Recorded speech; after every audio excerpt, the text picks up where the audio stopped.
Hello, আসসালামু আলাইকুম। সবাই কেমন আছো? এই মুহূর্তে আমি তোমাদের কাছে একটা সুন্দর ব্লগ দিতে যাচ্ছি। অনেক দিন থেকে ভিডিও দিব একদমই হচ্ছে না, সো দ্যাট এখন পার্মানেন্টলি দিতে যাচ্ছি।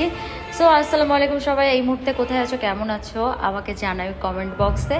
আর আজকে আমি যে ভিডিওটা করতে যাচ্ছি সেটা হচ্ছে একদমই ফাটাফাটি একটা ওয়ার্কআউটের ভিডিও ছিল।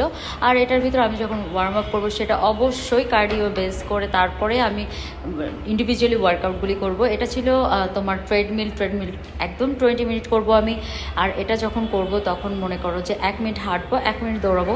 তাতে যদি তুমি অল্প টাইমও ওয়ার্কআউট করো সেক্ষেত্রেও তোমার দেখা যায় বডিটা ওয়ার্ম আপ হচ্ছে।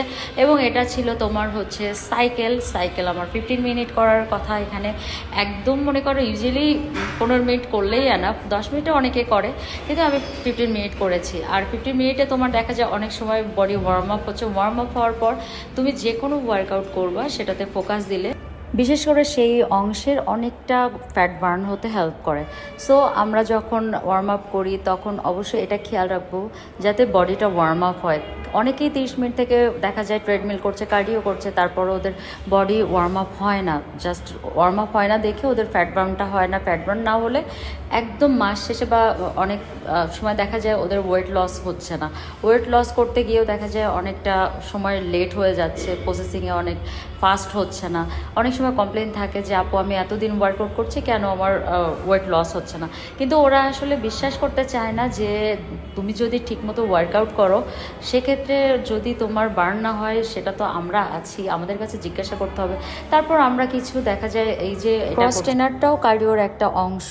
আর দেখা যায় ক্রস ট্রেনার দিয়েও তুমি ওয়ার্ম আপ করতে পারবে। এটা ছিল 15 মিনিট, এটা ছিল 10 মিনিট করতে হয় আমাদের রুলস অনুযায়ী। 10 মিনিট করার পর তুমি আরেকটু দেখা যায় ওয়ার্ম আপ হলো বডিটা। দেন আমরা 3টা ওয়ার্কআউট করার পর, 3টা কার্ডিও করার পরে আমরা যেটা করব সেটা হচ্ছে ইন্ডিভিজুয়ালি যে ওয়ার্কআউটগুলি আছে সেগুলি করব। ডিফারেন্ট ওয়ার্কআউট আমি তোমাদেরকে দেখাবো এখন।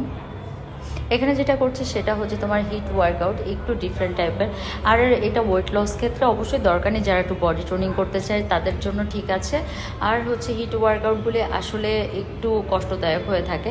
আর আমি একটু পুশ আপ দিচ্ছিলাম। এটা ছিল তোমার প্ল্যাঙ্ক। প্রত্যেকটা মানুষের একদম ওয়ার্কআউটের শেষে করাটা উচিত, আমি একদম মিডিল টাইমে করেছি। আর এটা দিয়ে তুমি দেখা যায় ফুল বডি ব্রিদিং করতে থাকে, এটি ফ্যাট লসেরও একটা অংশ। এটা ছিল পুশ আপ হচ্ছে আমি কেন দিলাম, কারণ এটাও তোমার চেস্টের জন্য বেটার, যারা মেয়েরা আছো তাদের জন্য খুবই ভালো। এবার ফাইনালি আমি অ্যাপসের জন্য কিছু ওয়ার্কআউট করছি। এটা ছিল অ্যাপসের ওয়ার্কআউট, আর এটা আমি 3 সেট করে 20 অ্যাপসের দিব।